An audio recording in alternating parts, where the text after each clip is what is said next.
The PS5 Pro is one of the most disappointing consoles to ever be announced in recent years, and because of two big reasons: the upgrades and the cost.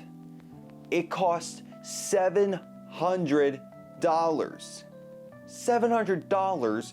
Like, you would honestly be better off with saving that $700 and buying a gaming PC with it, because it will literally have so much more and you can upgrade the parts. $700 for a console with barely any upgrades worth mentioning? The three biggest upgrades in it are advanced ray tracing, an upgraded GPU, and AI-driven upscaling.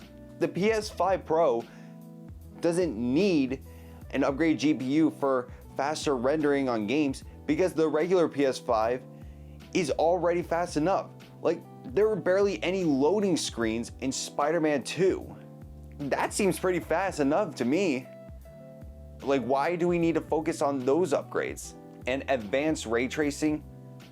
Honestly, I never use ray tracing, or maybe I do use them but I haven't noticed. But why advanced ray tracing? How much more advanced can ray tracing get? AI-driven upscaling. Like, why? Why would I be spending $700 just for my games to be extra crisp and sharp? Like, the graphics and the quality are perfectly fine. Like, we literally can play 4K, 8K, AI making it better. Like, come on, AI is just a marketing tool at this point. In all honesty, I think it's a mandatory thing just to have AI in every piece of tech. Like, in phones, I can understand, especially with the Samsung Galaxy or the iPhone, with AI helping you find certain items that you take a picture of and circle, or just helping you out with language translation when you're speaking on the phone. Like, those have some uses with AI. But video game consoles with AI-driven upscaling to make the picture look better, like, who asked for that?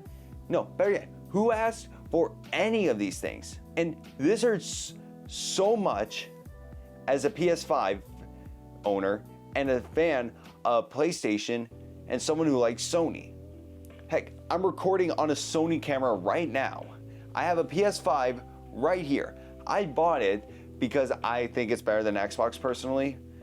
And I got games like Final Fantasy VII Rebirth, Final Fantasy 16, Spider-Man 2. So many great games on this thing. And another thing that isn't an upgrade, but a downgrade, is the lack of a disk drive. Now, I get it. A lot of us are going to digital. It's easier to buy games digitally than to go to a store and for them to possibly not have the game on the shelf, which is unlikely. But there's so many reasons to not get rid of the disk drive on the PS5 Pro. Physical media is still a popular thing. I am glad that physical media is still popular. People want physical media. People love physical media.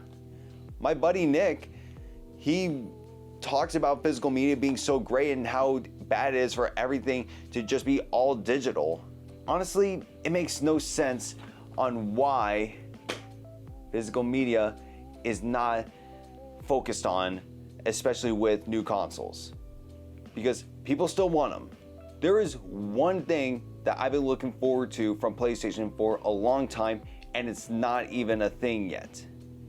Backwards compatibility on the PlayStation 5 to play PlayStation games as early as the PS1.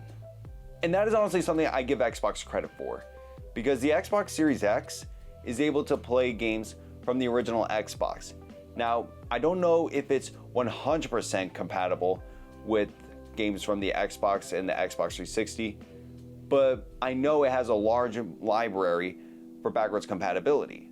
PlayStation has been lacking in that department so badly, and no news on it. Now, of course, there is like the games catalog, which you can play like if you pay for it, but if I have the physical media of it, Why can't I just plug it into my PlayStation 5 and play from there? I've been wanting to play Metal Gear Rising: Revengeance, a game I have for my PS3. And because it's not available on the PlayStation Store right now, and there's no news or announcement of Metal Gear Rising: Revengeance coming to the PlayStation 5 as a remaster or a port, I would love to play that game in my PS5. But no, I don't get that ability to do so. Even if it's $60 on the PlayStation Store to fully purchase it and not to like stream it, I would have no problem paying that $60. So there you have it. Barely any upgrades, the lack of a disc drive, and you have to pay like what, $80 or $100 to buy one separately, and no backwards compatibility. All that for $700. Yeah, PlayStation, such a worthy console to purchase. And honestly, I'll deal with the loud fans in my PlayStation 5, and they're not even that loud, especially compared to my PS4 Pro. I know what those fans sound like, and these aren't that bad. But seriously, if you want to create a pro console, make it worth buying. So thank you for watching my little rants on the PS5 Pro, and let me know what you think down in the comments below. Do you think it's a worthy pro console, or do you think it's a complete waste of money, both on the consumer's end and PlayStation's end? And if you agree with this video and like it, please drop a like. If you're new to the channel and you want to see more, click subscribe and hit that notification bell. And with that, I will see you all in the next one. GG, everyone.